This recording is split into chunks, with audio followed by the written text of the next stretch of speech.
យោធាថៃចេញមុខនិយាយលៀងខ្លួនដោយគ្មានអៀនខ្មាស់ថាការប្រយុទ្ធគ្នាជាមួយកម្ពុជាគ្រាន់តែជាការប្រយុទ្ធដើម្បីកំទេចឧក្រិដ្ឋកម្មបឆោបបោកតាមប្រព័ន្ធអនឡាញ scam តែប៉ុណ្ណោះបន្ទាប់ពីបង្កសង្គ្រាមយ៉ាងបំពាននិងអមនុស្សធម៌ដល់សហគមន៍ខូខើបាទមកលើប្រទេសកម្ពុជាអស់រយៈពេលបាទ12ថ្ងៃបាទកន្លងមកនេះដោយមិនអាចយកឈ្នះបាទលើកងទ័ពកម្ពុជាបានកងទ័ពឈ្លានពានរបស់ថៃបានចេញមុខមកថ្លែងដោះសារទាំងងងើលដោយគ្មានអៀនខ្មាស់ថាពួកគេមិនមែនកំពុងប្រយុទ្ធប្រឆាំងនឹងប្រទេសកម្ពុជាទេប៉ុន្តែគ្រាន់តែជាការធ្វើសង្គ្រាមប្រឆាំងនឹងឧក្រិដ្ឋកម្មឆ្លងដែនប៉ុណ្ណោះនេះបញ្យងតាមសេចក្តីថ្លែងការណ៍មួយរបស់បញ្ជាការដ្ឋានយុទ្ធភូមិភាគទី2បាទរបស់ថៃនៅថ្ងៃទី18ខែធ្នូនឹងបានផ្សាយនៅក្នុងសារព័ត៌មានរបស់ថៃកៅសតបាទការចេញមុខមកបកស្រាយបាទពីខ្មៅទៅសរបស់យោធាថៃនេះ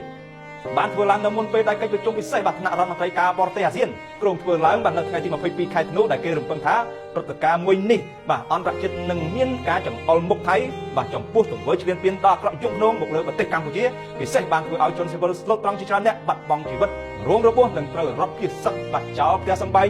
រាប់សែនអ្នកដោយសារតែការបាញ់ប្រហារមិនរើសគោលដៅរបស់យោធាថៃនេះឯងជនជាទីគោរពនិងជាទីមេត្រីដោយឡែកនេសេនាធិការនៃកងទ័ពជើងគោកភូមិបន្ថៃលោកឆៃយ៉ាងបាទព្រឹកបាទដួងប្រផាត់ក៏បានចេញមុខថ្លែងទាំងងងឹលដែរថាការវាយប្រហាររបស់យោធាថៃមកលើកម្ពុជាគឺគ្រាន់តែដើម្បីបន្សាបការគម្រាមកំហែងរបស់យោធាកម្ពុជានិងដើម្បីការពារប្រជាជនថៃតែប៉ុណ្ណោះនិងមិនមានផែនការកាន់កាប់ប្រទេសកម្ពុជានោះទេប៉ុន្តែអ្នកជំនាញការអន្តរជាតិធំសុទ្ធតែបានមើលឃើញពីទង្វើបាទស្មោកគ្រោកនិងគ្មានមនុស្សធម៌របស់យោធាថៃនិងបានបើកបង្ហាញពីកន្ទុយល្បិចកលដល់ក្រក់របស់យោធាថៃក្នុងការវាយឈ្លានពានចង់ដណ្ដើមយកទឹកដីប្រទេសកម្ពុជាជាស្ដែងបាទលោក Casey បាទ Burnett ប្រធានសភាពាណិជ្ជកម្មអាមេរិកប្រចាំនៅប្រជាជាតិកម្ពុជាបានសរសេរនៅលើបណ្ដាញសង្គម Facebook របស់លោកនៅថ្ងៃទី18ខែធ្នូនេះតាក់ទងនឹងទង្វើឈ្លានពានរបស់ប្រទេសថៃមកលើប្រទេសកម្ពុជានៅពេល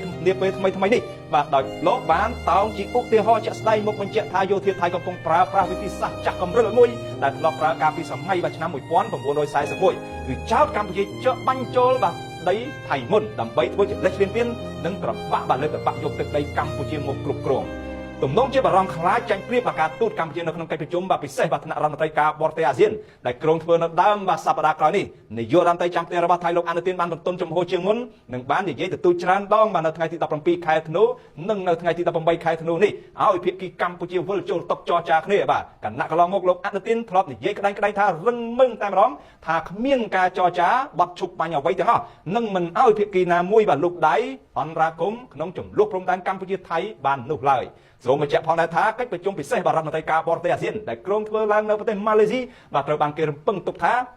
នឹងមានការបើកបង្ហាញអំពីរបាយការណ៍ដែលថតដោយផ្កាយរណបរបស់សហរដ្ឋអាមេរិកអំពីបញ្ហាចំនួនព្រំដែនកម្ពុជានិងថៃដើម្បីវេកមុខថាតើនរណាជាអ្នកបង្កហេតុនិងរំលោភបទឈប់បាញ់មុនលោកដូណាល់ត្រាំក៏បាននឹងកំពុងតាមដានចំនួនព្រំដែនកម្ពុជានិងថៃយ៉ាងយកចិត្តទុកដាក់ផងដែរហើយលោកត្រាំបានអះអាងថាលោកនឹងអាចបញ្ចប់ចំនួននេះបានទោះជាការដោះស្រាយនៅមានជួបបញ្ហាបន្តិចបន្តួចយ៉ាងណាក្តីហើយថ្មីនេះដែរសហភាពអឺរ៉ុបក៏បានចេញមុខអន្តរាគមន៍ចំពោះចំនួនព្រំដែនកម្ពុជាថៃដែរដោយការពីថ្ងៃទី17ខែធ្នូលោកស្រីបាកាហ្សាកាឡាស់តំណាងជាន់ខ្ពស់សហភាពអឺរ៉ុបហ្នឹងទទួលបន្ទុកកិច្ចការបរទេសនិងគោលនយោបាយសន្តិសុខនិងជាអនុប្រធានគណៈកម្មការអឺរ៉ុបបានអះអាងថាសហភាពអឺរ៉ុបអាចផ្ដល់ជូននៅរូបភាពផ្កាយរណបសម្រាប់ការឃ្លាំមើលបទជប់បាញ់នៃចំនួនព្រំដែនកម្ពុជាថៃហើយលោកស្រីក៏បានទទូចឲ្យមានការដោះស្រាយបញ្ចប់ចំនួននេះឲ្យបានឆាប់បំផុតតែម្ដង